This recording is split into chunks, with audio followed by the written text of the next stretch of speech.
ओम श्री साई राम। साई प्रेम वाणी के हमारे आज के प्रसारण में आप सबका हार्दिक स्वागत है। आज हम आप सबके लिए लेकर आए हैं सुमधुर कार्यक्रमों की मनमोहक श्रृंखला। आज के प्रसारण में आप प्रेमावतार श्री सत्यसाई कार्यक्रम के अंतर्गत दिव्य जीवनी सत्यम शिवम सुंदरम पुस्तिका में वर्णित भगवान बाबा के अलौकिक जीवन काल के कुछ प्रसंग, दिव्यानुभव के अंतर्गत श्री ओणम पर्व पर भगवान बाबा द्वारा दिए गए प्रवचनों पर आधारित एक वार्ता एवं आदर्श जीवन आनंद उपवन कार्यक्रम के तहत एक मोहक कथा सुनेंगे। हम साई का प्यार जीवन आधार कार्यक्रम में एक मनोरम भेंट वार्ता के साथ ही साथ अवतार वाणी के अंतर्गत श्री भगवान द्वारा दिए गए एक दिव्य संदेश का एक भाग भी सुनेंगे। तो चलिए कार्यक्रम का शुभारंभ करते हैं।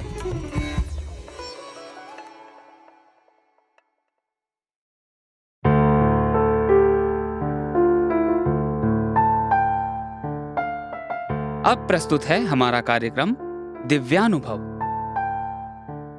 आज इसके अंतर्गत हम श्री ओणम पर्व पर भगवान श्री सत्यसाई बाबा द्वारा विभिन्न अवसरों पर दिए गए दिव्य संभाषणों पर आधारित एक वार्ता सुनेंगे। इसे लिपिबद्ध किया है श्रीमती वीणा सहगल जी ने।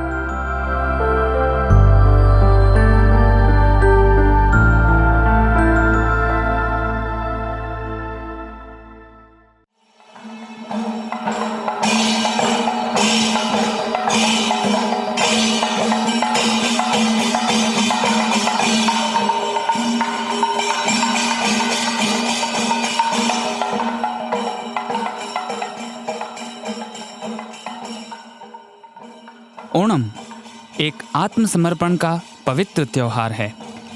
इस दिन भगवान ने वामन का रूप धारण करके राजा बलि को मुक्ति प्रदान की थी। वामन रूप भगवान विष्णु का 5वां अवतार माना जाता है और ये रूप उन्होंने ओणम के दिन ही धारण किया था। ओणम का त्योहार मलयालम कैलेंडर के अनुसार चिंगम माह के 22वें नक्षत्र श्रवण में मनाया जाता है। फसलों के सीजन की खुशी के रूप में मनाए जाने वाले इस त्योहार को 10 दिनों तक हर्षोल्लास के साथ मनाया जाता है। इस पर्व को नए जीवन की शुरुआत मानते हैं। लोग इस दिन ये प्रण लेते हैं कि वे नए जीवन की शुरुआत करेंगे। ओणम के दिन लोग ओणम कोड़ी धारण करते हैं। ओणम कोड़ी नए वस्त्रों को कहा जाता है। वस्त्र शब्द का अर्थ होता है कपड़ा, परंतु भगवान कहते हैं नए वस्त्र का अर्थ है अच्छे विचारों को धारण करना, क्योंकि हृदय को भी वस्त्र कहते हैं। हृदय को सद्गुणों से सुशोभित करना ही नए वस्त्र धारण करने का प्रतीक है। अपने हृदय को शुद्ध कर पवित्र विचारों से उसका नवीनीकरण करो और अवगुणों का त्याग करो। प्राचीन काल में राजा महाबली 100 महायज्ञ पूर्ण कर चुके थे और उन्होंने अश्वमेध यज्ञ करने का संकल्प किया। उन्होंने घोषणा की कि यज्ञ के पश्चात सभी को वे मनचाहा दान देंगे। महाबली में यज्ञ करने के पश्चात काफी अहंकार आ गया था। यज्ञ के पश्चात उन्होंने सभी साधु संतों, महात्माओं व प्रजाजनों को मनचाहा दान दिया। यज्ञ के पश्चात भगवान वामन रूप में यज्ञशाला में पहुंच गए। सभी साधु संतों ने देखा कि वामन अवतार एक अलौकिक प्रकाश से सुशोभित थे। महाबली ने उनका स्वागत किया और आदरपूर्वक उनका सत्कार किया। उनकी अगवानी के बाद राजा बलि ने कहा, ये मेरा परम सौभाग्य है कि आप यज्ञ में पधारे हैं। आपकी जो भी इच्छा है मैं उसे पूर्ण करूंगा। इस बात पर वामन रूप में भगवान मुस्कुराए और बोले, यदि तुम्हारी हार्दिक इच्छा है कुछ देने की तो मुझे कोई उपहार नहीं चाहिए। यदि तुम कुछ देना ही चाहते हो तो मुझे बस 3 पग भूमि दे दो, मेरे लिए इतना ही पर्याप्त है।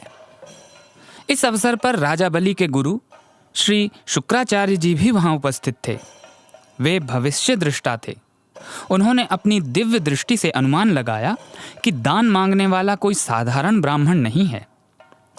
भगवान स्वयं वामन रूप धारण करके आए हैं। उन्होंने राजा बलि को चेतावनी दी कि उस वामन ब्राह्मण को कोई वचन मत देना। राजा बलि अपने वचन पर अटल रहे और उन्होंने अपने गुरु से कहा कि यज्ञ के पश्चात मेरे लिए वचन भंग करना संभव नहीं है।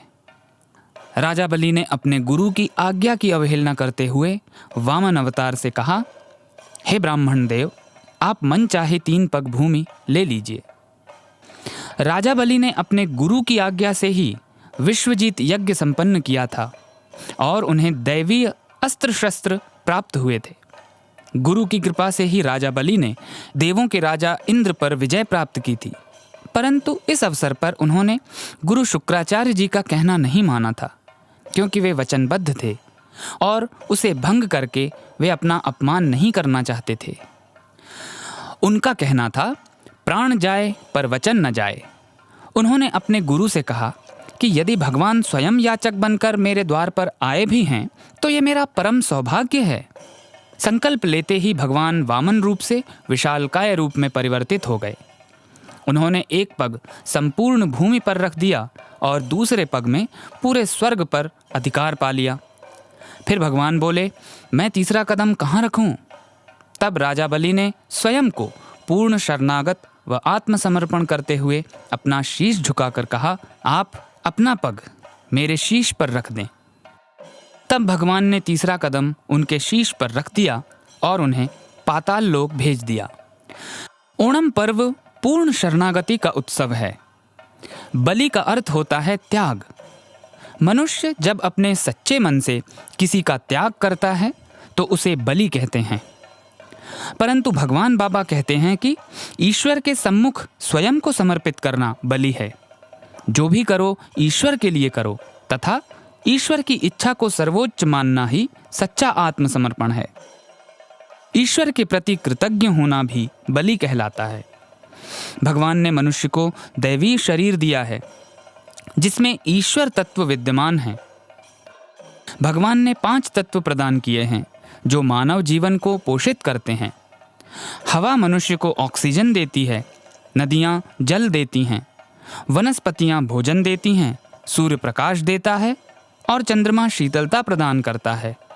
इन सभी ईश्वरीय दैवी सेवाओं के प्रति कृतज्ञता प्रकट करना बलि कहलाता है। आजकल लोगों ने बलि का गलत अर्थ ले लिया है, जो मानवता के विपरीत है और अमानवीय भी है। भगवान बाबा कहते हैं कि बलि का अर्थ होता है टैक्स या कर। तुम शासन को बिजली, जल, मल निकास आदि कार्यों के लिए टैक्स देते हो। राजा बलि ने कौन सा टैक्स दिया? उन्होंने ईश्वर को अपनी संपूर्ण संपत्ति, शरीर, मन और आत्मा समर्पित कर दी। वैसे तो ईश्वर सभी को आशीर्वाद प्रदान करते हैं, परंतु वे उनके सामने याचक बनकर आए। राजा बलि का ये परम सौभाग्य था तथा अनेक जन्मों में किए गए सत्कर्मों का ही ये परिणाम था। राजा बलि त्याग की मूर्ति थे, जबकि उनके गुरु शुक्राचार्य जी की तीव्र इच्छा थी कि असुरों के राजा बनकर वे उनकी रक्षा करें, नहीं तो राजा बलि के साथ साथ सभी आसुरी शक्तियों का भी विनाश हो जाएगा। भगवान बाबा कहते हैं कि आज भी मनुष्य के हृदय में सद्गुणों व अवगुणों के बीच युद्ध चलता रहता है। इसके लिए मन, बुद्धि और इंद्रियों पर नियंत्रण पाने का निरंतर प्रयास करते रहना चाहिए। जिसने ये नियंत्रण पा लिया वही मनोजयी है और वही यशस्वी बनता है। राजा बलि ने भी स्वयं को भगवान के सम्मुख पूर्ण रूप से समर्पित कर दिया था। भगवान ने जब 3 पगों को नापा था तो उसका भगवान बाबा आध्यात्मिक अर्थ बताते हुए कहते हैं कि वामन अवतार के रूप में उन्होंने अपना पहला पग राजा बलि के शरीर पर रखा, दूसरा पग उनके मन पर रखा और तीसरा पग उन्होंने उनकी आत्मा पर रखा और उन्हें मुक्त कर दिया। यही समर्पण है और यही मोक्ष है।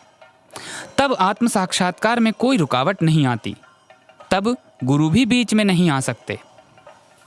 राजा बलि अपनी भौतिक संपदा व भौतिक शरीर की जेल में बंद थे, जिस पर अहंकार रूपी एक बड़ा ताला लगा हुआ था।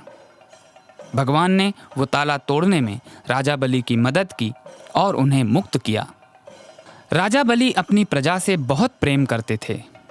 वे अपनी प्रजा से वियोग नहीं चाहते थे। उन्होंने भगवान से ये आशीर्वाद मांगा था कि वे प्रतिवर्ष अपनी प्रजा से मिलने के लिए आ सकें। इसीलिए चिंगम मास में जब चंद्रमा श्रवण नक्षत्र के पास होता है, तब राजा बलि अपनी प्रजा अर्थात केरल वासियों से मिलने आते हैं, जिसे ओणम के नाम से उत्सव के रूप में मनाया जाता है। केरल एक पवित्र भूमि है जहां वामन अवतार के रूप में श्री भगवान पधारे थे। इसीलिए केरल आज भी आध्यात्मिकता व ऐश्वर्य से संपन्न है और इसे गॉड्स ओन कंट्री अर्थात भगवान का अपना देश के नाम से भी पुकारा जाता है। वर्षा ऋतु की समाप्ति के पश्चात सूर्य अपने पूरे तेज के साथ केरल प्रदेश को प्रकाशित करते हैं। सभी ओर हरियाली छाई होती है। ओणम के समय प्रकृति प्रसन्न होती है और प्रजा इसका आनंद ओणम के त्योहार के रूप में मनाकर उठाती है। भगवान बाबा कहते हैं कि अहंकार एक दुर्गुण है जो मनुष्य के विनाश का कारण बनता है। राजा बलि महान त्यागी थे, उनमें सेवा भाव था और वे पुण्यवान भी थे, परंतु उनमें एक दुर्गुण था, उनका अहंकार। दुर्गुण मनुष्य के चरित्र का हनन कर देते हैं, मन को कमज़ोर बना देते हैं और इंद्रियों की क्षमता को क्षीण कर देते हैं। इसीलिए भगवान बाबा कहते हैं कि महान बनने से भला बनना श्रेष्ठ है।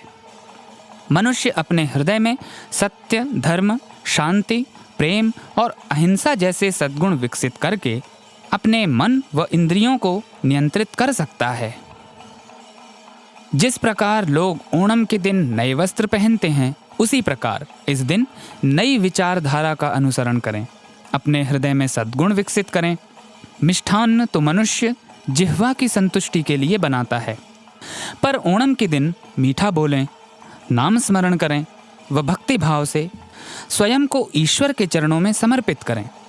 जो भी देखें, बोलें, सुनें और करें, सब पवित्र भावनाओं से परिपूर्ण होना चाहिए। राजा बलि नवधा भक्ति के 9 सोपानों में सबसे उच्च सोपान पर थे। समर्पण अथवा आत्मनिवेदन नवधा भक्ति का सर्वश्रेष्ठ रूप है। इसमें स्वयं को भगवान की इच्छा पर छोड़ दिया जाता है तथा यश अपयश भगवान का प्रसाद समझकर ग्रहण किया जाता है। संसार में बहुत से लोग हैं जो फलदान, भूदान, अन्नदान, शिक्षादान, वस्त्रदान और धनादि का दान करते हैं, परंतु राजा बलि ने स्वयं को भगवान को भेंट स्वरूप में अर्पित कर दिया था और अमर हो गए। ओणम के दिन उनकी पूजा अर्चना मात्र ही करना पर्याप्त नहीं है, उनके जैसे गुणों को भी अपनाना चाहिए। मनुष्य को त्याग और उदारता की भावना विकसित करनी चाहिए। ये शरीर भगवान का मंदिर है। इस शरीर द्वारा तन, मन, धन से सेवा करके उसे ईश्वर को अर्पित करना चाहिए। अपने सभी कर्मों को भगवान का आदेश समझकर करो, तब तुम्हें कोई भय नहीं रहेगा और मनुष्य राग और रोग से मुक्त हो जाएगा। यही सच्चा समर्पण है। जय साई राम।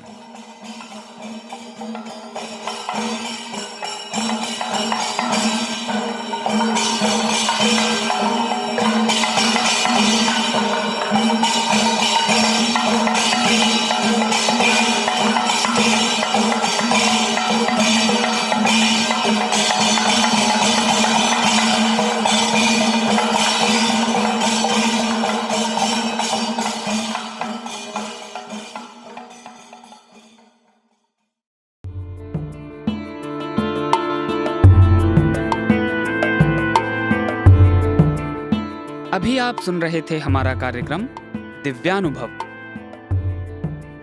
श्री ओणम पर्व के उपलक्ष्य में आज इसके अंतर्गत भगवान बाबा के प्रवचनों पर आधारित एक वार्ता प्रस्तुत की गई थी।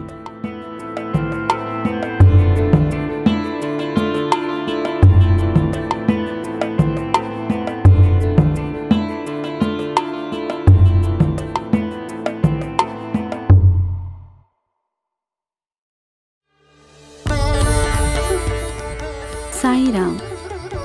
रेडियो साईं हिंदी के प्रशांत निलयम से सीधे प्रसारण में एक बार फिर आपका स्वागत है। अब प्रस्तुत है भगवान श्री सत्य साईं बाबा के जीवन पर आधारित भाग प्रेम अवतार श्री सत्य साईं।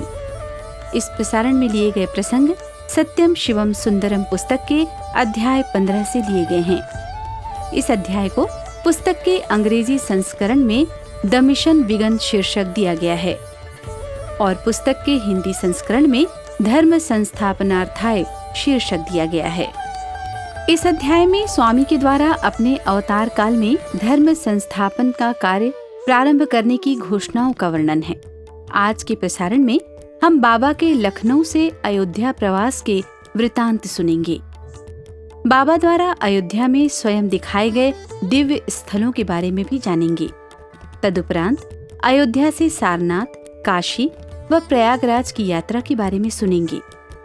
इन यात्राओं के माध्यम से दिव्य क्षेत्रों के महत्व व तेज की पुनर्स्थापना आरंभ हो रही थी।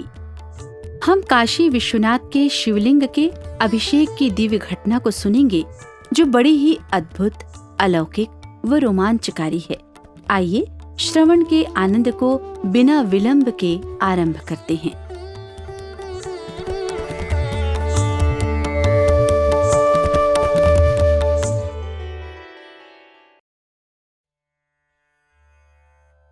लखनऊ से बाबा ने अयोध्या की ओर प्रस्थान किया।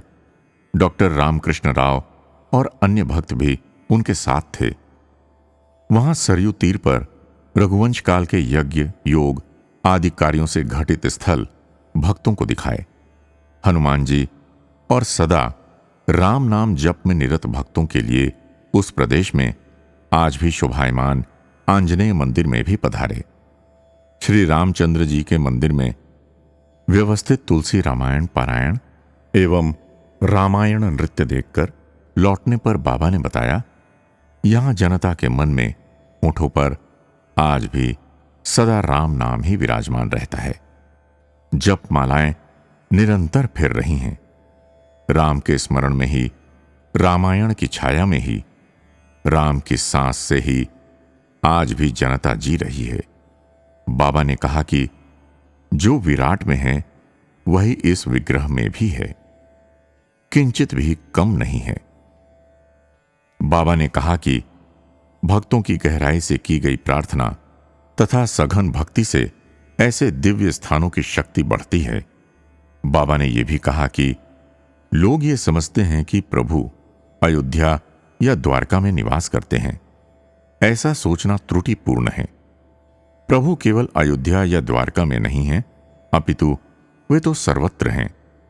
आधिकारिक गंभीर भक्ति या भगवान के अनुग्रह से तीर्थ स्थलों की दिव्यता पुनः स्थापित हो सकती है। अयोध्या से इनकी कारों की पंक्ति काशी के समीप के प्रख्यात बौद्ध क्षेत्र सारनाथ की ओर बढ़ी। बुद्धदेव ने सर्वप्रथम सारनाथ में ही अपने अष्टांग धर्म और त्रिरत्नों का संसार को बोध दिया था। बाबा ने वहीं उस दिन और उससे अगले दिन भी अपना डेरा डाला। अप्रैल माह की 2 तारीख को बाबा समस्त सहयात्रियों के साथ बनारस पहुंचे और काशी विश्वनाथ के मंदिर गए।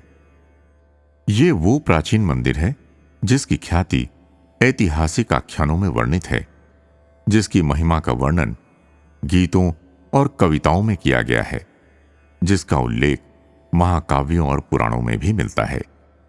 ये दिव्य शक्ति का केंद्र है, ब्रह्मांड नायक भगवान शिव की शक्ति का। पावन नदी गंगा जी के जल से करोड़ों भक्तों द्वारा हजारों वर्षों से इस मंदिर के शिवलिंग का अभिषेक किया जा रहा है। बनारस यानी काशी नगर का वर्णन भी पौराणिक आख्यानों में मिलता है। यहां की भूमि का एक एक इंच हिस्सा भी पवित्र माना गया है। इस नगर में जीवन का अंत होना यानी मृत्यु प्राप्त होना भी मोक्ष प्रदान करने वाली मृत्यु मानी जाती है। काशी विश्वनाथ मंदिर के दिव्य पुण्य धाम में स्वयं बाबा के साथ उपस्थित रहना भी एक बड़ा ही दुर्लभ अवसर था। एक ऊंचा आध्यात्मिक उत्थान देने वाला अवसर था। जो लोग भगवान श्री सत्य साईं बाबा की महिमा और अवतरण को जानते हैं और उन्हें अनुभव भी है, उनके लिए तो यह अवसर शिव के सानिध्य में ही विश्वेश्वर काशी शिवलिंग की आराधना का महान दुर्लभ अवसर था। वहां मौजूद सभी भक्त ये अनुमान लगा रहे थे कि निश्चय ही अपने संकल्प के अनुसार स्वामी इस तीर्थ क्षेत्र को भी पुनः दैदीप्यमान व तेज युक्त करने हेतु कुछ न कुछ चमत्कार अवश्य करेंगे। बाबा बड़े ध्यान से काशी विश्वनाथ शिवलिंग का गंगा जल तथा परंपरागत मंत्रों से किया जा रहा अभिषेक देख रहे थे। एकाएक बाबा ने संकल्प लिया और उन्होंने हाथ घुमाकर कैलाश विभूति अपनी हथेलियों पर प्रकट की। उसके बाद उन्होंने उस विभूति से शिवलिंग पर 3 बड़ी रेखाओं का तिलक किया, जिससे शिवलिंग लगभग 3/4 तक भर गया। एक नया दिव्य तेज सा शिवलिंग में अनुभव हुआ। फिर बाबा ने हाथ घुमाकर सुगंधित चंदन सृजित किया। हाथों को थपकियां देकर उसे गोलाकार करते हुए उस चंदन से विभूति की 3 रेखाओं के मध्य एक तिलक लगाया। वहां उपस्थित अर्चना करने वाले महंत और पंडित ये सब देखकर अवाक व स्तब्ध थे। वे आश्चर्यचकित थे। उन्होंने ऐसा तो अब तक कभी नहीं देखा था। श्री कस्तूरी जी लिखते हैं कि परंतु हम सब जानते थे कि बाबा द्वारा कृत इस पूजन के पीछे इस अवतार का एक गहन संकल्प छिपा है। शिवलिंग अपूर्व तेजोमय दिखाई दे रहा था। इसके बाद पुनः बाबा ने अपना दाहिना हाथ घुमाया और उनके हाथों में अति सुंदर रत्न जड़ित अमूल्य आभूषण प्रकट हुआ। यह रत्न जड़ित ओम लिखा हुआ एक अद्वितीय आभूषण था। लगभग 3-3.5 अंगुल चौड़ा वर्तुलाकार का एक पदक था। उसके किनारे पर चमकते माणिक जड़े थे। अंदर के वर्तुलाकार में बिल्व पत्रों की पंक्ति थी। उसके नीचे की ओर हीरों से बनी 3 विभूति रेखाएं थीं, ठीक वैसी ही जैसी बाबा ने अभी अभी शिवलिंग पर विभूति से बनाई थी। इनके बीच गोमेद रत्न का एक टीका भी था, जैसा बाबा ने चंदन से बनाकर शिवलिंग पर लगाया था। ऊपर की ओर हीरे के नगों से सुनहरे स्वर्ण पर चमकता हुआ प्रणव यानी ओम लिखा था। मानो किसी प्रवीण शिल्पी की अप्रतिम रचना थी वो। सभी लोग घेरे हुए थे। ओम शिवाय शंभु शंकर, ओम शिवाय, ये भजन भक्त दुगने उत्साह से गा रहे थे।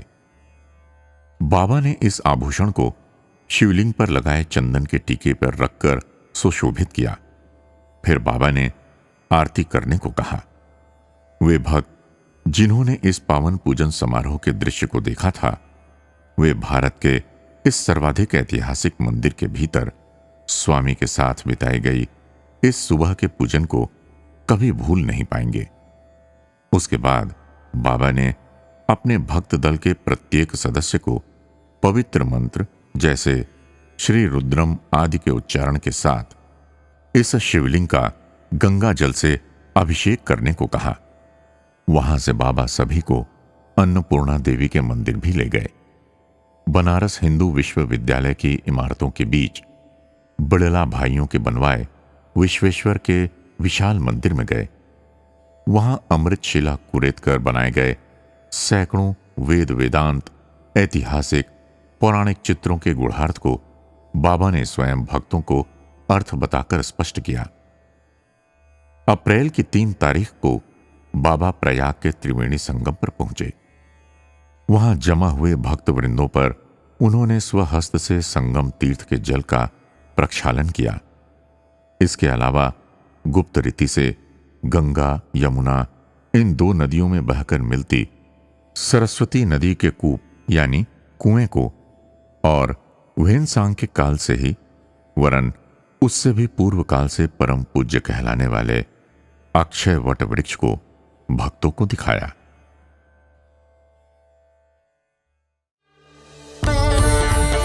अभी आप सुन रहे थे प्रेमावतार श्री सत्य साईं, जिसमें भगवान बाबा की दिव्य जीवनी के अंश प्रस्तुत किए जाते हैं। हम ये प्रसंग सत्यम शिवम सुंदरम पुस्तक के अंग्रेजी व हिंदी संस्करणों को मिलाकर तैयार करते हैं। इन्हें यथा आवश्यकता सरस व बोधगम्य बनाने का भी प्रयास करते हैं। आज के प्रसारण में हमने स्वामी की अयोध्या यात्रा के मधुर प्रसंग को सुना। काशी विश्वनाथ के मंदिर में स्वामी के द्वारा अभिषेक करने और अभिषेक के लिए दिव्य आभूषणों के सृजन की अलौकिक घटनाओं को सुना। स्वामी के अन्नपूर्णा देवी के मंदिर तथा प्रयागराज के प्रवास के भी संस्मरणों के आनंद लिए। स्वामी की काशी विश्वनाथ मंदिर की यात्रा तो ऐतिहासिक व अविस्मरणीय थी। तीर्थ स्थलों के तेज के पुनः संस्थापन का कार्य आरंभ हो चुका था। धन्य थे वे भक्त जो उस प्रांगण में मौजूद थे और युगों में घटने वाली इस घटना को देख रहे थे। इन दिव्य संस्मरणों का आनंद जारी रहेगा अगली कड़ी में। जय साईं राम।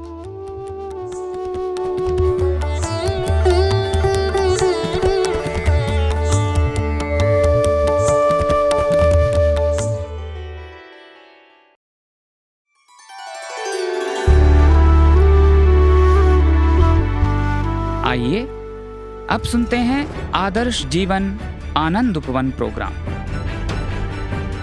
आज इसके अंतर्गत हम शेरू मामा की कहानियां के रूप में विख्यात हमारी एनिमेशन सीरीज से ली गई एक कड़ी प्रस्तुत करेंगे। इस कहानी का शीर्षक है धीरज का फल मीठा।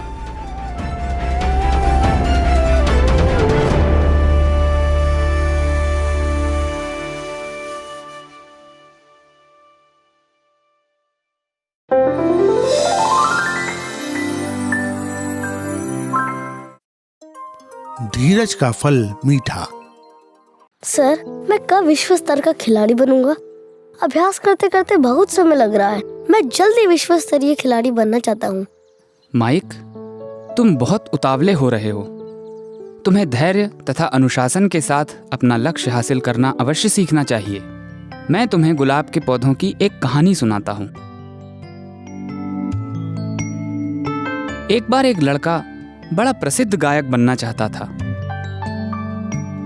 उसके माता पिता ने उसकी इस प्रतिभा को निखारने के लिए उसे संगीत के एक शिक्षक के पास भेजा।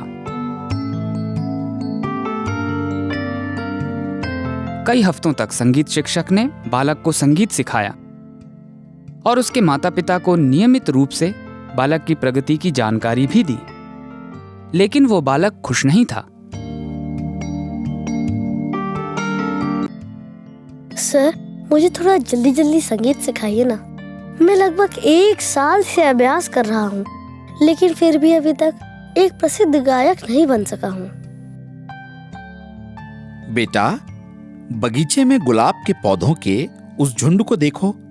गुलाब भी बहुत धीमे धीमे ही खिलते हैं और इनकी पंखुड़ियां भी बड़े धीरे धीरे ही खुलती हैं। बेटे, मैं तुमसे वादा करता हूं कि जिस दिन गुलाब की ये बंद पंखुड़ियां पूरी तरह खुल जाएंगी, उस दिन तुम्हें बताऊंगा कि तुम्हें पहली बार कब अपना गाना प्रस्तुत करना है। अगली कक्षा में संगीत शिक्षक ने उस बालक का देर तक इंतजार किया।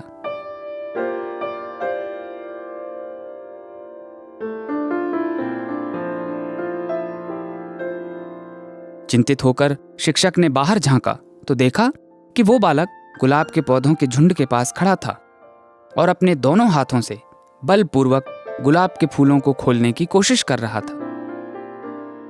इस प्रयास में फूलों की पंखुड़ियां एक एक कर टूटकर जमीन पर बिखरती जा रही थीं।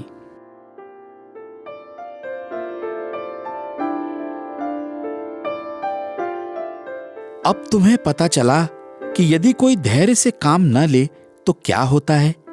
ये गुलाब अब कभी नहीं खिलेंगे। जो कुछ भी तुमने किया है उसे अब तुम ठीक नहीं कर सकते हो। केवल अभ्यास करने से ही कोई भी व्यक्ति दक्ष बनता है और अभ्यास करने के लिए धैर्य तथा अनुशासन की आवश्यकता होती है। जीवन में लक्ष्य और पर्याप्त उपलब्धि को पाने के लिए किसी को भी दृढ़ अनुशासन, गंभीरता से कड़े परिश्रम तथा बहुत धैर्य के साथ लंबे समय तक प्रयास करने की आवश्यकता होती है।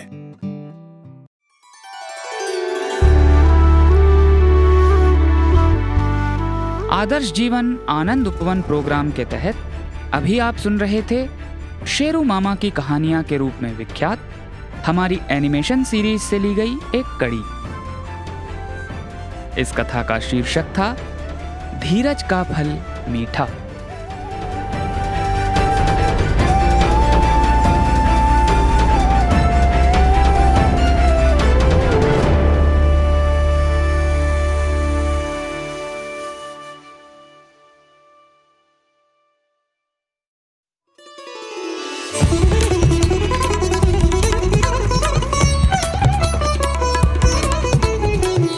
साई प्रेम वाणी, भगवान श्री सत्य साई बाबा का दिव्य संदेश अब हिंदी में।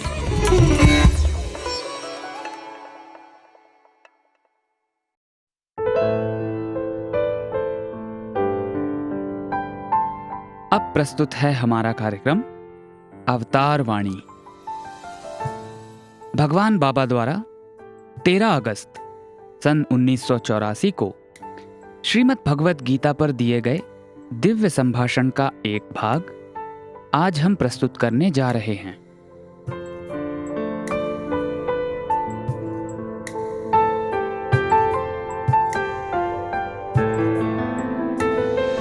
ప్రేమ స్వరూపులారా, దీనికి కారణం ఏమిటంటే జనక మహారాజు స్వప్నములో తాను రాజ్యభ్రష్టుడైనట్టు అరణ్యములో సంచరిస్తూ ఉండినట్టు అతనికి తీవ్రమైన ఆకలి వేసినట్టు ఆకలి ఆకలి ఆకలి అని అనేక విధములుగా కూడాను అరణ్యములో తిరుగుతూ ఉండినట్టు ఏదో అడవి దొంగలు తమ ఆకుల్లో పెట్టుకుని ఏదో భుజిస్తూ ఉన్న సమయంలో తాను కూడాను ఆకలి ఆకలిని వారి దగ్గరికి వెళ్ళినట్టు ఎవరో మహారాజు అటువంటి వాడు వచ్చినాడే అని వారు ఏదో ఇంత వారు తినేటువంటి అన్నం తనకు అందించడానికి పోయినప్పుడు ఒక గ్రద్ద వచ్చి ఆ అన్నమును కూడాను కొట్టుకొని పోయినట్టు కల వచ్చింది. ఆ చిక్కిన అన్నం కూడా నువ్వు దక్కించుకోలేకపోయినాని అని అయ్యో ఆకలిని గట్టిగా అరిచాడట. మెలకువ వచ్చింది. इसका कारण यह था कि महाराज जनक ने सपने में स्वयं को राज्य भ्रष्ट होना देखा। वह जंगल में घूम रहे थे, उन्हें बड़े जोर की भूख लगी। वह भूख भूख भूख करके चिल्लाते जंगल में घूम रहे थे। कुछ जंगली डाकू पत्तों में कुछ खा रहे थे। महाराज भूख भूख की रट लगाते उनके पास गए तो डाकुओं ने महाराज को देखकर अपने खाने से कुछ अंश एक पत्ते में डालकर उन्हें दिया। इतने में एक चील आई और उस खाने को भी झपट कर ले गई। मिला हुआ खाना भी हाथ से निकल गया तो उन्होंने जोर से भूख कहकर चिल्लाया और उनका सपना टूट गया। తిరిగి లేచి చూచేటప్పటికి తన అంతఃపురము, హంసతూలిక పానుపు, మహారాణి ఇదంతా చూచాడు. నేను కలను చూస్తే నేను రాజ్యభ్రష్టుడై ఆకలి చేత అలమటించి అనేక విధములుగా కూడా పొట్ట కోసమని పట్టెడు అన్నం కావాలని నేను పరితపించుతూ వచ్చాను. లేచి చూచేటప్పటికి అంతఃపురంలో ఉంటున్నాను, మహారాజుగా ఉంటున్నాను, హంసతూలిక పాన్పుపై ఉంటున్నాను. కాబట్టి అది నిజమా ఇది నిజమా, అది నిజమా ఇది నిజమా అని విచారం చేస్తూ వచ్చాడు. जैसे ही वह जागे तो अपना अंतःपुर, अपनी शैया, महारानी सब कुछ यथावत ही थे। वह विचारने लगे, सपने में मैं राज्य भ्रष्ट हुआ, जंगल में भटकते और भूख से तड़पते हुए मुट्ठी भर खाने के लिए छटपटाता रहा। जाग कर देखता हूं कि मैं महाराज हूं, अपने अंतःपुर में अपने शयन कक्ष में हूं। फिर वह सच है या यह सच है? దీన్ని గుర్తించినటువంటి వశిష్ఠుడు, మహారాజా అది నిజము కాదు, ఇది నిజము కాదు, నీవు నిజము అన్నాడు. స్వప్నములో జాగ్రత్త లేదు, జాగ్రత్తలో స్వప్నము లేదు. స్వప్నంలోనా నీవున్నావు, జాగ్రత్తలోనా నీవున్నావు. కనుక రెండింటి యందు నీవు కలవో అదే అని ఆమ్ని ప్రెజెంట్, అదే సత్యమైనటువంటిది అన్నాడు. इस स्थिति से अवगत महर्षि वशिष्ठ ने कहा, महाराज वह भी सच नहीं है और यह भी सच नहीं है, तुम ही सच हो। स्वप्न में जागृत नहीं है, जागृत में स्वप्न नहीं है। स्वप्न में भी तुम हो और जागृत में भी तुम हो। अतः जिन दोनों स्थितियों में जो तुम हो वही ओमनी प्रेजेंट, वही यथार्थ है। కనుక పగటి జీవితం అంతా కూడాను ఇది ఒకటి పగటి కళ, రాత్రిదంతా చీకటి కళ, రెండు స్వప్నములే. కనుక జాగ్రత్త స్వప్నములు అన్నీ కూడాను ఒక విధమైనటువంటి యొక్క భ్రాంతులే అని కూడాను దీనిని నిరూపిస్తూ వచ్చాయి. ఇట్టి దోషములు కలిగినటువంటి యొక్క జగత్తు కనుక ఇది దోషమును మనం గుర్తించడానికి ప్రయత్నించడమే నిజమైన వైరాగ్యం అని కూడాను గీతాచార్యుడు చెప్పాడు. अतः दिन भर का जीवन एक दिवा स्वप्न है, रात भर का जो है वह अंधेरे का सपना है। ये दोनों दो सपने ही हैं। अतः जागृत और स्वप्न दोनों एक प्रकार के भ्रम ही हैं। गीताचार्य का उपदेश है कि जगत से जुड़े इन दोषों से अवगत होना ही वैराग्य है। వైరాగ్యం అనగా కేవలం అన్నింటినీ త్యజించి సన్యాసత్వమును స్వీకరించి ఎక్కడో కాలడులోకి పోయి కఠినమైనటువంటి ఒక తపస్సులు ఆచరించడం కాదు. తపస్సు అనగా ఏమిటి? తల కింద పెట్టి కారు పైకి పెట్టడమా? కాదు. ఇది ఒక విధమైనటువంటి కసరత్తు అని చెప్పవచ్చు. దీనికి శిరస్సాసనము కూడా చెప్తూ ఉంటారు. ఇది ఒక ఆరోగ్య నిమిత్తమై ఆచరించేటువంటి ఆసనాలు మాత్రమే. वैराग्य का अर्थ सब कुछ त्याग कर, संन्यास ग्रहण कर, घने जंगलों में जाकर कठिन तपस्या करना नहीं है। तपस्या का अर्थ क्या है? सर नीचे और पैर ऊपर कर खड़े रहना क्या तपस्या है? ऐसा करना एक प्रकार का व्यायाम है। इसे शीर्षासन कहते हैं। स्वास्थ्य के लिए किया जाने वाला यह एक आसन मात्र है। తపస్సుగా దైవంలో కూర్చి తాపం, ఆ తాపమే తపస్సు. సర్వకాల సర్వావస్థలు ఎందు కూడాను అతని ఎడబాటును సహించుకోలేనటువంటి తాపమే ఒక తపస్సు. ఇలాంటి తపస్సు సమయం నందు మూడు గుణములు ఉండవు. అనగా తమస్సు కానీ, రజస్సు కానీ, సాత్వికం కానీ మూడు ప్రత్యేకంగా మనకు కనిపించవు. ఇట్టి తాపము యొక్క స్థితి యందు మూడును ఏకమైపోతాయి. త్రిగుణము యొక్క ఏకత్వమే తపస్సు అని కూడా చెప్పవచ్చు. కనుకనే ఈ మూడింటి యొక్క ఏకత్వంతో అనుభవించేటువంటి యొక్క ఆనందమే తపఫలము అని. तपस्या का अर्थ ईश्वर के लिए ताप अर्थात तड़पना। सभी कालों और सभी स्थितियों में ईश्वर के वियोग को न सह पाना ही ताप अथवा तपस्या है। तपस्या की इस स्थिति में 3 गुण नहीं होते हैं, अर्थात राजसिक, तामसिक और सात्विक गुण अलग से दिखाई नहीं पड़ते हैं। ताप की इस स्थिति में ये तीनों एक हो जाते हैं। अतः त्रिगुणों की एकता को ही तपस्या कह सकते हैं। इन तीनों की एकता से प्राप्त आनंद ही तपः फल है। మనం నిత్య జీవితంలో కరెంటు వారలా మనం అనుభవిస్తున్నాం. ఫ్యాన్ ఉంటుండాలి, దానికి 3 బ్లేడ్లు ఉంటున్నాయి. ఈ 3 బ్లేడ్లు 3 వైపులు చూస్తూ ఉంటే మనకు గాలి ఏమాత్రమూ లేదు. 3 బ్లేడ్లు చేరి ఒక్క రీతిగా రౌండ్ తిరిగిందంటే చక్కని గాలి వచ్చేసేస్తుంది. కాబట్టి బ్లిస్ అనేటువంటిది ఏ విధంగా వస్తుంది? 3 బ్లేడ్ల యొక్క ఏకత్వంతో మనకు వచ్చింది. అదే రీతిగానే బ్లెస్ కూడాను ఆ 3 యొక్క గుణముల యొక్క ఏకత్వంతోనే లభిస్తుంది.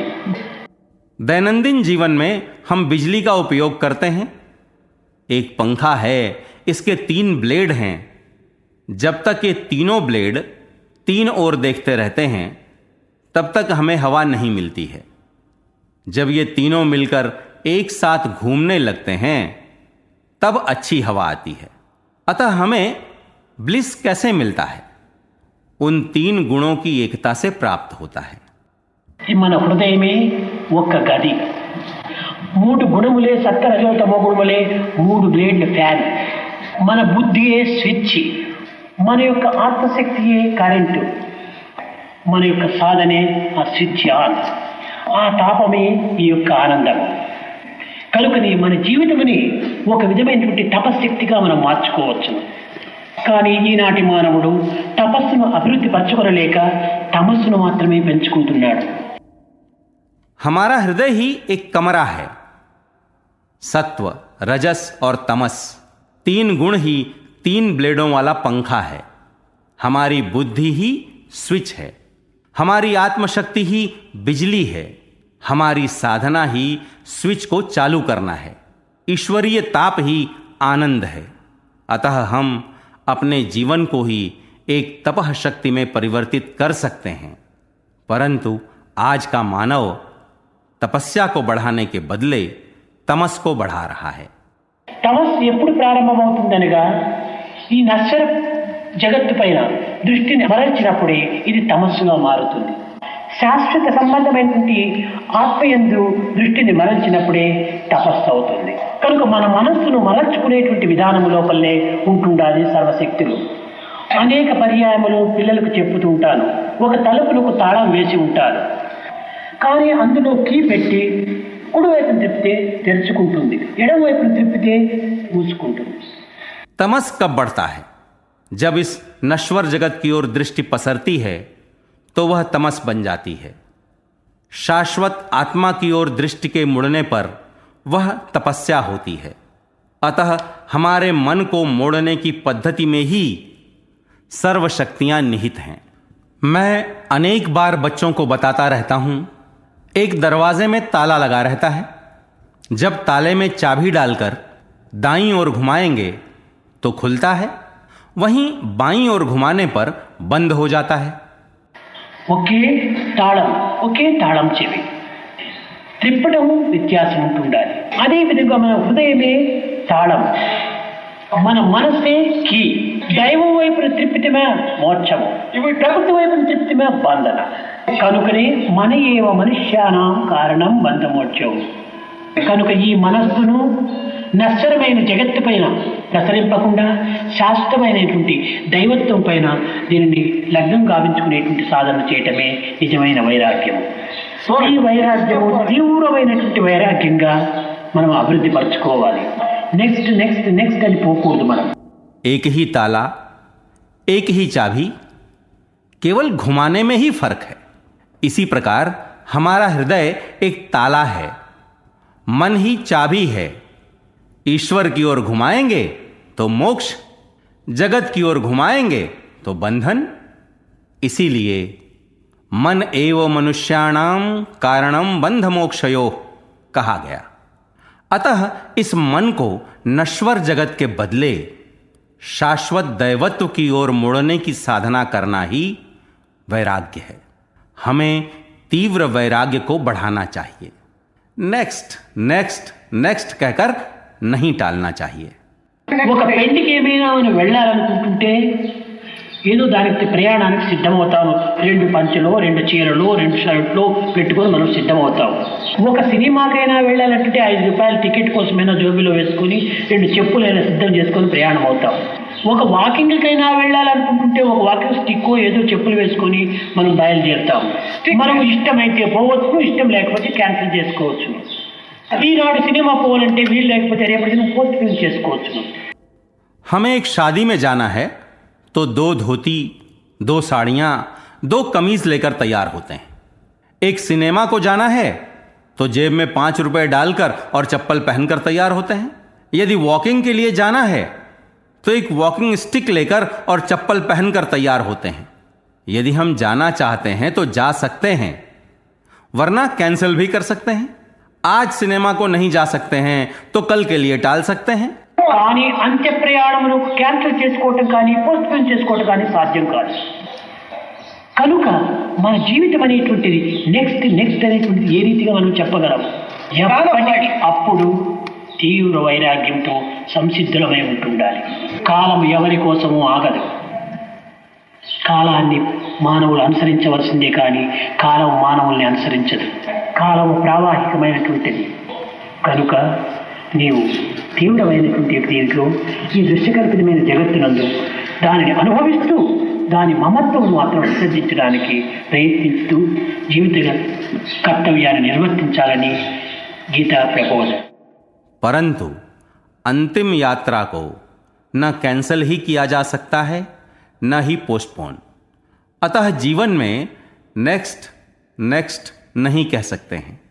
हमें सदा तीव्र वैराग्य के साथ तैयार रहना चाहिए। समय किसी के लिए रुकने वाला नहीं है। मानव को समय का अनुसरण करना पड़ता है।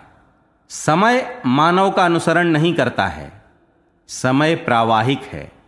अतः गीता का उपदेश है कि इस दृश्य कल्पित जगत का अनुभव करते हुए तीव्र वैराग्य के सहारे उसके ममत्व को त्यागने का प्रयत्न करते हुए जीवन के कर्तव्यों को निभाना चाहिए। अभी आप सुन रहे थे अवतार वाणी। आज आपने भगवान बाबा द्वारा सन 1984 में श्रीमद् भगवद गीता पर दिए गए दिव्य संभाषण का एक भाग सुना।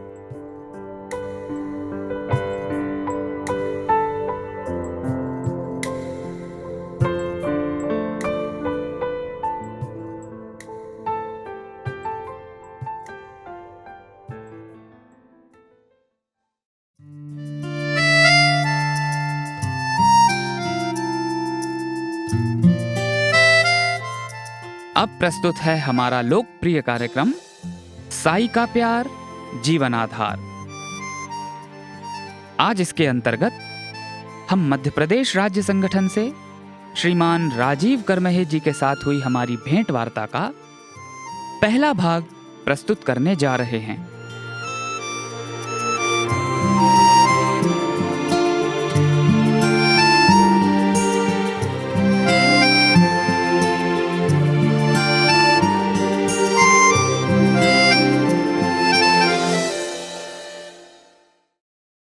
ओम श्री साई राम। साई का प्यार जीवन आधार कार्यक्रम में आप सभी का हार्दिक स्वागत है। आज हमारे सामने मध्य प्रदेश राज्य संगठन के जबलपुर शहर से पधारे श्री राजीव करमहे सर जी हैं। चलिए इनसे वार्तालाप में जानते हैं कि कैसे भगवान बाबा के प्रेम ने इनके दिलों की गहराइयों को छुआ और कालांतर में वो प्रेम सर के जीवन का आधार बन गया। साई राम सर। साई राम अभिषेक जी। रेडियो साई के स्टूडियो में आपका हार्दिक स्वागत है। Thank you Sai Ram. कृपया अपना स्वल्प परिचय देते हुए हमें बताएं कि आपने भगवान बाबा के बारे में सबसे पहले कब और कहां जाना। मैं राजीव करमहे जबलपुर मध्य प्रदेश से हूँ जी। और फिलहाल रजिस्ट्रार हाई कोर्ट जबलपुर में पदस्थ हूँ। आपने मुझसे पूछा कि मैंने सबसे पहले स्वामी के बारे में कब सुना, कब जाना, तो मैं आपको बताऊं कि लगभग वर्ष 1969 की बात है। एक छोटा सा कस्बा है छत्तीसगढ़ में, कवर्धा, अब तो जिला बन गया है। वहाँ मेरे पिताजी हायर सेकेंडरी स्कूल में प्रिंसिपल थे और मैं बहुत छोटा था जी। बाल मंदिर जाया करता था। उस समय वहाँ पर एक तहसीलदार पाठक जी थे। उनके घर पर सबसे पहले हम लोगों ने बाबा की तस्वीर देखी और उस समय उनके यहाँ भजन हुआ करते थे। हम लोग भजन में जाने लगे। कुछ माँ को भगवान ने स्वप्न में दर्शन दिया और उसके बाद ये इच्छा हुई माता पिता की कि कैसे भी हो जल्दी पुट्टपर्ती आना चाहिए। उस समय पुट्टपर्ती तक की यात्रा छत्तीसगढ़ से यहाँ तक की आसान नहीं थी, लेकिन मुझे लेकर मेरे माता पिता सबसे पहले 69 में पुट्टपर्ती आए। अच्छा, उस रोमांचक यात्रा का भी वर्णन करें सर। और फिर उसके बाद पहली बार पुट्टपर्ती को जब देखा, वो अनुभव कैसा था? किसी भी बालक को घर से अपने माता पिता के साथ जब वो दूर निकलता है तो उसे बड़ा उल्लास होता है। मैं भी बैठा, मुझे याद आता है कि शायद मैं पहली बार ही ट्रेन में बैठा हूँगा। अच्छा। और हम लोग हैदराबाद आए, वहाँ से धर्मावरम आए। धर्मावरम रात में पहुँचे तो यहाँ तक आने का कोई साधन उन दिनों में नहीं होता था। दूसरे दिन बारिश भी थी तो एक छोटी सी गाड़ी, मुझे याद है उस समय मैटाडोर चला करती थी, आजकल भी कभी कभी पुरानी मैटाडोर दिख जाती हैं। तो वो मैटाडोर में हम लोग बैठे, कुछ दूर तक आए और पता चला कि रास्ते में बारिश के कारण रास्ता बंद है। तो आसपास कुछ झाड़ियाँ थीं, बेशम की थीं।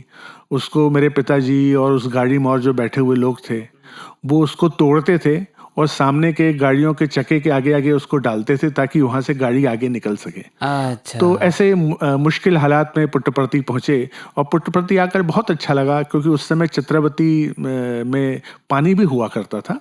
हम लोग पिताजी के साथ चित्रावती देखने गए।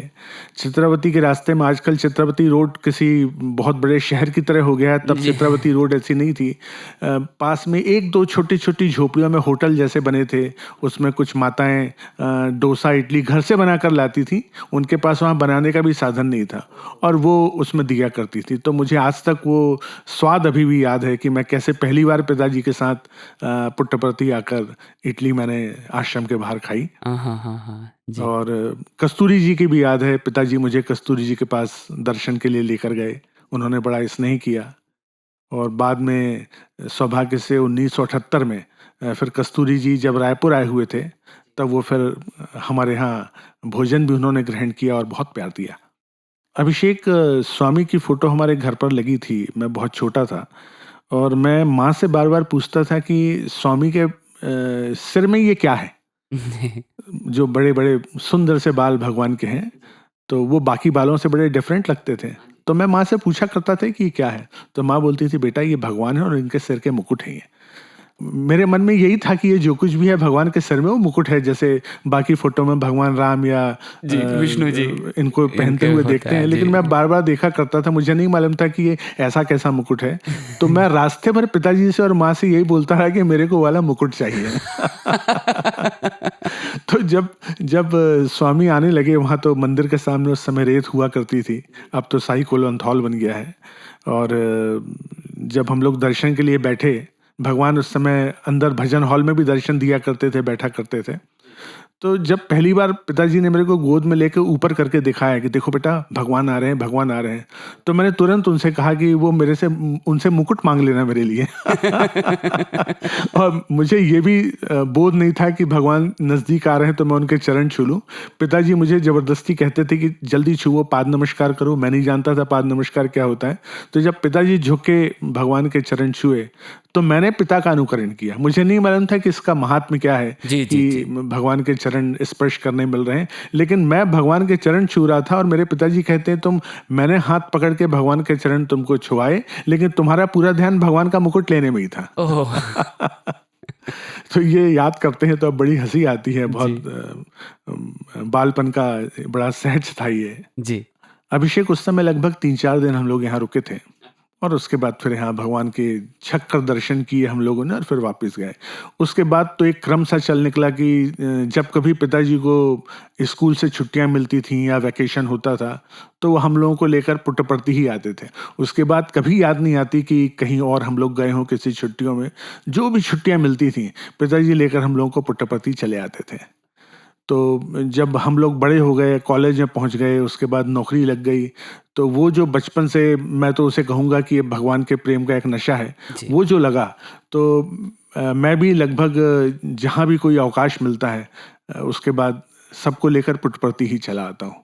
बाल्यावस्था से युवावस्था में प्रवेश जब हुआ, उस परिवेश में भी भगवान के दर पे मत्था टेकने के लिए आते रहने का सिलसिला क्या चल पाया या उसमें कुछ विराम आया, उसके बारे में हमारे साथ शेयर करें। अभिषेक, आपने विराम शब्द कहा तो मैं इसे स्वीकार करूंगा कि थोड़ा सा विराम पुट्टपर्थी आने में मेरे जीवन में भी लगा और उसका अफसोस भी होता है, लेकिन उसका कोई विकल्प भी नहीं था। एक अवस्था आती है छात्र जीवन में और नौकरी के बीच में, जब हम अपना करियर बनाने के लिए, कंपटीशन की तैयारी करने के लिए हम जी जान लगाते हैं।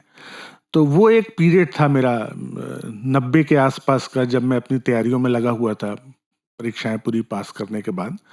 तो वो जरूर पीरियड था और मैं सोचा करता था कि जैसे ही इससे मुझे मुक्ति मिलेगी कि मैं कहीं एक जगह स्थायी हो जाऊंगा, उसके बाद मेरा क्रम फिर चल निकला। तो वो हुआ था। मैं आपको बताऊं, मैं जब बीएससी फाइनल पास करने के बाद पुट्टपर्थी आया तो मैंने भगवान से पूछा। उन दिनों 7-8 रोज हुआ करती थी भगवान के दर्शन के लिए, तो कभी 1 नंबर मिल जाता था, कभी 3-4 नंबर मिलता था। ऐसे मैं 5-6 दिन रुका यहाँ पर आकर। उस समय हमारे सत्य साई संगठन मध्य प्रदेश के स्टेट प्रेसिडेंट स्वर्गीय एसपी शेठ साहब हुआ करते थे। उनका बड़ा स्नेह था मेरे परिवार पर। तो मैंने किसी चर्चा के दौरान, वो मंडला आए हुए थे, मैंने उनसे कहा कि मैं बीएससी कर लिया हूँ, अब मैं बड़ा कंफ्यूज हूँ कि मैं किसी में एमएससी करूँ या किस फील्ड में जाऊँ, तो मैं चाहता हूँ कि भगवान से पूछूं। तो उन्होंने कहा जाओ, इसमें सोचने की क्या बात है। और मैं जून लास्ट वीक 1984 की बात है ये, मैं भगवान के पास आया। दूसरे या तीसरे दिन मुझे 1 नंबर का टोकन मिला और सामीप पे मुझे मिला भगवान का। जैसे ही भगवान निकट आए, थोड़ा सा आगे बढ़ा मैं और मैंने भगवान से हाथ जोड़कर निवेदन किया कि स्वामी, मैंने बीएससी कर लिया है, अब आप मुझे बताएं कि मुझे एमएससी किस में करना है। मैं ये बात इसलिए बता रहा हूँ कि जो साइंस का स्टूडेंट होगा जी। वो इस बात की कल्पना नहीं कर सकता कि साइंस को छोड़कर किसी और में अचानक हो जाएगा। तो मैं यही मान रहा था कि मुझे केमिस्ट्री, जूलॉजी, बॉटनी या ऐसे किसी सब्जेक्ट में एमएससी करना है, लेकिन मैं ये डिसाइड नहीं कर पा रहा था। तो मैं भगवान से पूछने लगा। जैसे ही मैंने भगवान से पूछा, मैंने स्वामी बीएससी कर लिया, मैं किस में एमएससी करूं? स्वामी ने एक क्षण प्यार से देखा और मुस्कुरा कर कहते हैं, लॉ करो। तो मेरे परिवार में और मेरे मन में दूर दूर तक कोई सोच ही नहीं सकता था कि मुझे लॉ करना है, लेकिन भगवान ने कहा लॉ करो। जब मैं लौट कर आया तो मैं बहुत देर तक उस इंटरप्रिटेशन में लगा रहा कि भगवान ने मुझे लॉ करने के लिए क्यों कहा है। लेकिन मुझे लगा कि भगवान प्रेम करो हर बार कहते हैं, तो शायद भगवान ने जिस वजह से भी हो मुझसे लॉ करने नहीं बल्कि लव कहा होगा। और अनफॉर्चुनेटली मैं भगवान की बात को ठीक से नहीं समझ पाया और मैंने उस साल लॉ में एडमिशन नहीं लिया।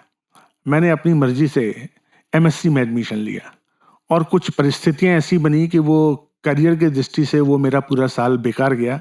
और अगले सेशन का इंतजार करके फिर मेरे पिताजी ने कहा कि देखो, तुम जो कह रहे थे वो गलत है, भगवान ने तुमसे लॉ करने के लिए कहा है तो तुम लॉ ही करो। और उसके बाद मैंने फिर एडमिशन लॉ में लिया। फिर 1994 में जब मेरा सिलेक्शन न्यायिक सेवा में हुआ, तब मेरी पोस्टिंग के पहले मुझे ये लेटर आ गया था कि पोस्टिंग जल्दी होने वाली है, चयन हो गया था। मैं सोचा कि नई सेवा में आने के पहले भगवान के दर्शन कर लूं, तो मैं पुट्टपर्ती आया और उस समय हमारे स्टेट की सेवा भी चल रही थी। अच्छा। तो उस समय होता ये था अभिषेक कि जिस दिन सेवा समाप्त होती थी उस दिन भगवान पाद नमस्कार सारे सेवा को दिया करते थे। जी। तो मेरे मन में ये लोभ था कि आज पाद नमस्कार भी मुझे मिलेगा और मैं भगवान से आशीर्वाद भी ले लूँगा। लगभग उस दिन स्वामी रोज से थोड़ा पहले आ गए, सुबह 7 बजे आ गए। और 7 बजे जब सब चरण स्पर्श के लिए बैठे तो अभिषेक, स्वामी ने चौरे साहब जो सामने बैठे थे, हमारे यहाँ के प्रांतीय प्रभारी हैं सेवा के, उनसे कहा कि ऐसा करो, पहले टिफिन ले लो और उसके बाद आओ, फिर चरण स्पर्श देता। ओहो। तो कुछ लोग तो वहीं बैठे रहे और कुछ लोग चाय नाश्ता लेने के लिए चले गए। उनमें से एक मैं भी था। अच्छा। मुझे थोड़ा टाइम लग गया चाय नाश्ता लेने में। जब तक आ रहा था जल्दी तो रास्ते में किसी भगदड़ सी मची। स्वामी जब आते थे दर्शन के लिए तो मैं बताऊं, जो लोग यहाँ नहीं पहुंच पाए होते थे और उस समय वो पीछे के किसी शेड में रहा करते थे, तो बिल्कुल एक करंट की तरह फैलता था कि स्वामी आ गए। जो लेट हो रहे होते थे उनके लगता था पहाड़ टूट पड़ा, अब हमारा क्या होगा। तो ऐसी खबर फैली कि स्वामी आ गए। तो मैं बड़ी तेजी से दौड़ लगाया कि स्वामी आ गए, इसका मतलब तो चरण स्पर्श देने ही आए होंगे। और मैं उस समय जो दशावतार गेट के पास से देखा तो स्वामी के साथ जो चलते थे सज्जन, उनके हाथ में डलिया थी जिससे भगवान लोगों को विभूति वगैरह देते थे या उनके लेटर रखते थे, वो एक हाथ में थी और स्वामी लगभग चरण स्पर्श पूरा करके लौट रहे थे। तो मैं बिल्कुल हिम्मत किया, मैंने कहा अब जो भी होगा देखा जाएगा, आज का ये क्षण तो पता नहीं इस जीवात्मा को कब मिलेगा, अभी तो दौड़ लगा दो। और मैंने वो दशावतार गेट के पास से सीधे भगवान के लिए दौड़ लगा दी। मैंने ये भी नहीं सोचा कि कोई सेवा दल मुझे रोकेगा और क्या सोचेगा। जैसे ही भगवान ने मुझे दौड़ते हुए देखा तो बड़े प्यार से वहां पर रुक गए वो और मुझसे कहते हैं, अच्छा कितना सारा टिफिन खाता है, इतना पेट्रोल डालता है। मैंने कहा नहीं स्वामी, सॉरी स्वामी, गलती हो गई। अच्छा। और मैंने भगवान के चरण स्पर्श किए। जैसे ही मैं ये बोलना ही भूल गया भगवान को कि भगवान मैं तो आया इसलिए हूँ कि मैं न्यायिक सेवा में जा रहा हूँ और आपकी ब्लेसिंग्स चाहिए। जैसे सिर उठाकर ऊपर देखा तो भगवान कंधे पे हाथ रख के कहते हैं, अच्छा जुडिशियल सर्विस में जाता। तो मैंने कहा जी स्वामी, आपका आशीर्वाद चाहिए। दोनों कंधों को बहुत प्यार से भगवान ने थपथपाया और उसके बाद कहा कि ह्यूमन वैल्यूज को हमेशा याद रखना। वाह। तो ये मैं कहूँगा कि हमारा जो डिपार्टमेंट है, न्याय विभाग, हमारे कॉन्स्टिट्यूशन में, हमारे पेनल लॉज में या जो भी लॉ हैं, उसमें ह्यूमन वैल्यूज उसके गायत्री मंत्र की तरह है। वाह। तो भगवान ने मुझे एक शब्द में समझा दिया कि तुम्हें इस सर्विस में जाना है, तो मैं ना सिर्फ तुम्हें ब्लेसिंग्स दे रहा हूं बल्कि तुम्हें एक गुरु मंत्र भी दे रहा हूं कि कैसे तुमको उस सर्विस को पूरी करनी है। और भगवान की कृपा से वो अनुग्रह मैं बिल्कुल फील करता हूं कि रोज की सेवाओं में जो मुझे भगवान का मिलता है।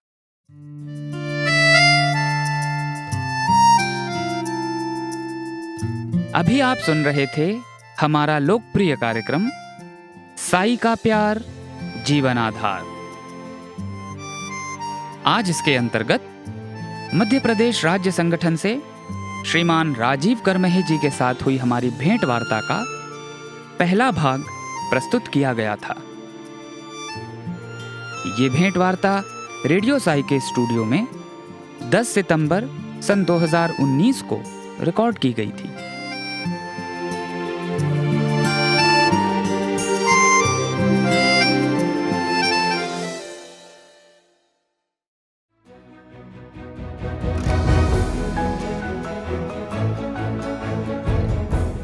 इसी के साथ हमारे साई प्रेम वाणी कार्यक्रम का समापन होता है। उम्मीद है हमारा आज का कार्यक्रम आपको पसंद आया होगा। अपने सुझावों को हम तक जरूर भेजें। हमारा व्हाट्सएप नंबर है 9393 258 258 93 93 258 258। हिंदी भाषा में हमारी ये सभी प्रस्तुतियाँ YouTube पर भी उपलब्ध है। इन्हें वहाँ देखने सुनने के लिए हमारे YouTube चैनल को सब्सक्राइब करें और कमेंट बॉक्स में अपने सुझाव देना न भूलें। हमारी वेबसाइट पर हमारे कार्यक्रमों को अपनी इच्छानुसार सुनने के लिए आप radiosai.org/hindi पर इनको डाउनलोड भी कर सकते हैं।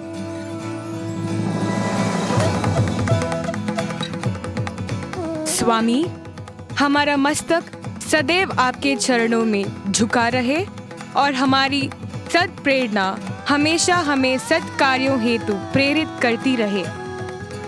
इसी प्रार्थना के साथ हम आप सबसे विदा लेते हैं।